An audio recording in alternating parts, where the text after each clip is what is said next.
Eu não consigo separar as duas coisas. Acho que esse foco na base tem, me parece, na minha cabeça, eu fico pensando que é porque vai querer vender uma jogadora. Agora tem um papo que se não vender mais jogador vai ter déficit de novo. Então, mas é isso. Ou você sente frio no pé ou no nariz. Sim. O que é mais vital? Exatamente. A cabeça ou o pé? Lembrando que... Você não vive sem cabeça, mas vive sem pé. Um deles, ou dois, sei lá. Não dá, tem que fazer uma escolha. Fala, Vessa, desculpa. Fala, Vessa. Não, lembrando que recentemente saiu um estudo do CS Football, o Observatório do Futebol, e colocou as melhores bases do mundo. Então, Benfica ficou em primeiro, Barcelona, River Plate, Ajax, Boca Juniors, Sporting. O melhor brasileiro foi o São Paulo, 12º colocado. E aí aparece Corinthians, 14º, Flamengo, 15º e o Palmeiras, 18º. Enfim, aí o estudo considera o número de jogadores formados, o nível de clubes em que atuaram na última temporada e o total de minutos jogados no período. Então, a base do São Paulo, por incrível que pareça, por todas as dificuldades que possam aparecer ou que as pessoas criticam, ela ainda tem uma moral claramente fora do país, ainda deixa essa impressão fora do país. Curiosa, para completar, o São Paulo contratou mais na base em 2025 do que no profissional. É que não aparece, né? Fulano, um monte de gente de outros times. Outra coisa, para vender, Tironi, essa é uma... O ganhar o Campeonato Paulista, por exemplo, São Paulo superar o Santos, não significa que o jogador vai para a vitrine e vai ser vendido. Eles só foram vendidos não porque ganharam a copinha, porque eles jogaram no profissional. O Ferreirão, o Matheus Alves, né? O Henrique do Carmo, né? Eles só conseguem ser vendidos e negociados quando eles jogam no profissional. Então, essa coisa, eu acho muito mais uma satisfação pessoal da gestão, da questão da gestão Casares, ganhamos o Campeonato Paulista, ganhamos a Copa São Paulo, do que propriamente uma estratégia para venda. Eu acho que não funciona assim, não. Não, eu também acho que não, é só tentando pensar. Mas você entende que possa ser uma questão quase que, vamos dizer... Ganhamos um título esse ano, no final do ano. Não foi celebrada a Copa do Brasil ano passado, agora em cima do Palmeiras, parece que fizeram um desfile lá. Sim. Ganharam um jogo do Palmeiras, um desfile, né? Não foi? Teve uma nota oficial recentemente que cita, né, título da base, lembra? Isso, exatamente. Ou tem lá na sala do presidente, tem a foto do Casares com a taça da Copinha. Cara, a prioridade tem que ser a cabeça, não os pés, cara. A base, paciência. Tira os jogadores que são importantes, põe no profissional para jogar contra o Flamengo. O São Paulo tem 8 jogos para fazer, 7, né? 7 jogos para fazer e precisa de pelo menos 3 vitórias e 2 empates. Talvez dê, 11 pontos talvez dê para ir, entendeu? Não é possível isso, cara. Exato. É inacreditável. Esse alerta, Massa, essa explicação é justamente para o torcedor que... por que o Rigoni está jogando e não está jogando na base? Vai ser o Rigoni que vai jogar, que vai entrar. Não vai ser o Luca, porque o Luca nem está no banco. O Luca está lá em Cotia. Então o torcedor... Porque era a mesma conversa. O Luca está em Cotia não é porque o Cris falou assim, eu não quero o Luca. Isso. É porque resolveram colocar o cara lá. O Paulinho foi tirado do jogo do Bahia na nossa frente. Sim. O Paulinho é um centroavante, o 4º centroavante. Não, desculpa, o 5º centroavante, né, que foi o que fez os gols da Copa São Paulo contra o Corinthians, porque os 4 estão com problema no joelho.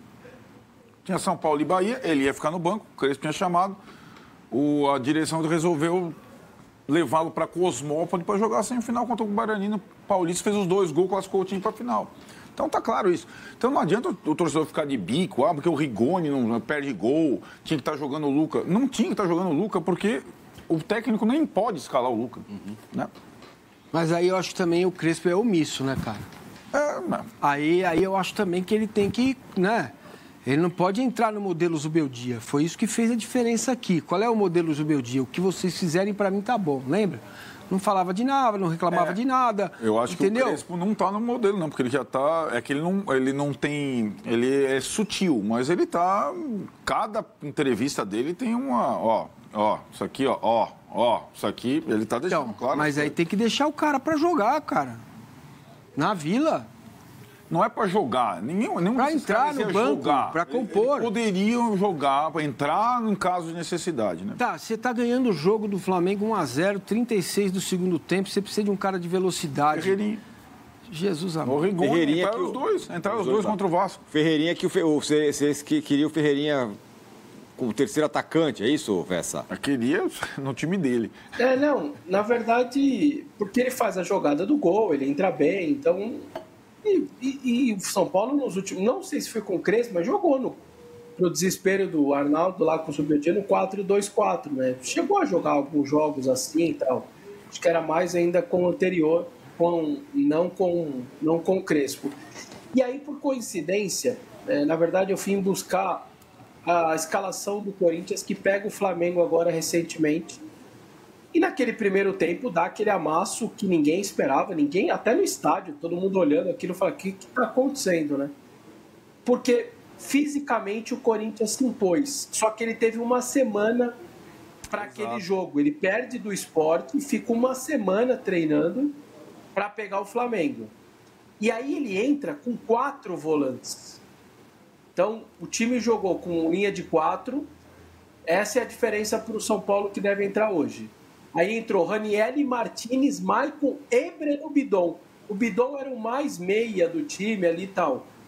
E o Corinthians pega esses 4 volantes, se impõe, sobe a marcação, toma a bola do Flamengo, perde gols, perde pênalti e perde mais gol. Só que depois, uma hora, os caras cansaram, você tem que trocar. E aí entra a qualidade dos caras que entraram no Flamengo, que eram muito maiores do que no Corinthians, e depois acaba tomando a virada. Mas enquanto teve perna, enquanto seus volantes conseguiram deitar e rolar no meio de campo, o Corinthians deu muito jogo. Então, o que eu acho é que o São Paulo, se ele quiser ter alguma chance com o Flamengo, é no primeiro tempo. Porque na hora do segundo, que ele for trocar, que ele já é um cenário diferente, porque jogou no último final de semana. Já é diferente. Esse jogo só tem 3 dias de preparação depois de ter corrido tudo em São Januário. E na hora que for trocar, talvez, tecnicamente, talvez não, vai vir uma diferença muito grande para o banco do Flamengo. E aí eu acho que ou o São Paulo sustenta um pouco ali no primeiro tempo, ou pode passar maus bocados no segundo. Mas eu não entendi um negócio. O que tem a ver o Ferreirinha com isso tudo? Não, a minha do Ferreirinha só foi uma pergunta, se era impossível ele entrar no 4-3-4. Entendi agora, entendi. O Ferreirinha, o melhor... Só se era impossível. O melhor Ferreirinha, o Márcio deu exemplo, falando do menino, o Ciro Luca, mas o melhor Ferreirinha, ou o Ferreirinha aproveitável, é quando você está vencendo e tem espaço para contra-atacar. Foi o caso de São Januário. Aí sim, para começar jogando é muito difícil com o Ferreirinha, cara. Então, eu acho que se o São Paulo tiver em vantagem na hora das trocas, a gente vai ver o Flamengo. O Flamengo também não vai ter hoje um banco completamente recheado como a gente está acostumado. Vai ter melhor opção do que... O Felipe Luiz vai ter melhor opção que o Crespo. Mas não tem tantas opções assim, né? E é isso. Hoje é um jogo de futebol, ainda mais quando você não tem uma semana de preparação, depende muito do andamento das trocas, né? Quando começa o técnico a mexer. E foi assim que o São Paulo venceu o Vasco.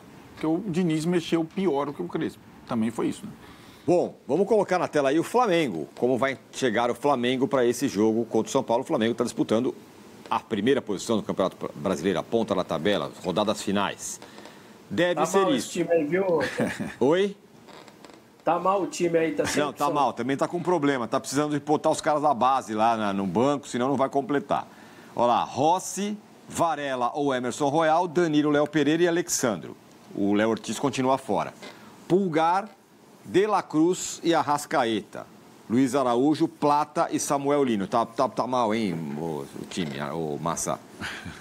Só Tá de mal. seleção, todos, né? Quase todos. Acho que só o Luiz Araújo que não. E o Rossi, né? Que não tem muita chance na Argentina, né? Daqui a pouco a Tatiana vai entrar com a gente, hein? Da Vila? Lá da Vila. Olá, hein? É daqui a pouco ou é agora, Rodrigão? Daqui a pouquinho ela estará na Vila Belmiro para dar as informações também. Enquanto isso, a gente já vai olhando o timaço do Flamengo, que precisa vencer, Massa. Porque o Palmeiras joga amanhã, o Palmeiras tem que, pelo menos, pôr pressão no Palmeiras, né? Ah, sem dúvida nenhuma. Tem que vencer para colocar pressão, para assumir a liderança de forma momentânea, né? Vai dormir na liderança. Isso coloca uma pressão a mais em cima do Palmeiras. Tem que entrar em campo a fazer um clássico contra o Santos, brigando para não cair, talvez até na zona do rebaixamento. E, de fato, agora, cara, não tem mais, sabe assim, não tem mais negociar nada. Agora tem que ganhar. O Flamengo tem que ganhar do São Paulo na Vila Belmiro. É isso que se espera do Flamengo, né? E é um time realmente muito forte. A ver como vão responder Dela Cruz e o Danilo. Olhando para a escalação do Flamengo, cheguei a pensar em o São Paulo jogar com 2 zagueiros e o Alisson, 4 no meio, né? Mas me parece mais plausível que vá com os 3 zagueiros mesmo. Na verdade, tem ainda 2 jogadores. Um que é titular e não vai começar por uma questão, uma cautela, que é o Carrascal. Ele estava com um problema na costela, mas treinou o último jogo e viajou. Fica no banco como opção. E o Everton Cebolinha, recuperado da lesão, está no banco também. Então, é um time que, mesmo com 4 contundidos, 2 suspensos, tem a condição de escalar essa turma aí toda. É um timaço, né, cara? E aí, Vessa, tá bom o time ou não? Tá mais ou menos, né?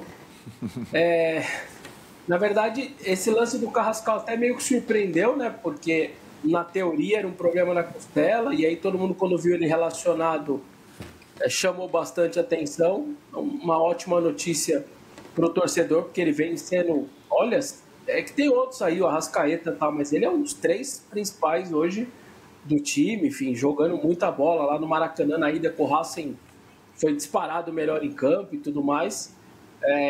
Então, realmente pode ser uma arma. A gente falou um pouco desse lance das trocas no segundo tempo. A hora que ele entrar, certamente vai dar uma bagunçada ali no sistema defensivo do São Paulo. Eu queria fazer uma observação da arbitragem. Rodrigo José Pereira de Lima, do Pernambuco. Eu acho muito jogo para ele, assim. Não gostei tanto dessa escala. Me parece ser um jogo muito importante para o campeonato. Deveria ter um dos árbitros principais mais conhecidos. Enfim, não gostei muito aí da escalação de Rodrigo José Pereira de Lima. Arnaldo. Sobre ele? Eu acho um árbitro, um dos 3 da revelação do ano passado, né? Eu acho que ele tem bons jogos e jogos ruins, mas eu entendo o que o Vessa está falando pela questão da pressão e tal. É que, por exemplo, o último jogo do São Paulo com o Vasco é apitado pelo Wilton. O Klein apitou o jogo do Flamengo. Então vai o nosso ilustre Ramon Abate Abel está fora da disputa, né? Não vai apitar jogo nem de um, nem de outro, nem de outro.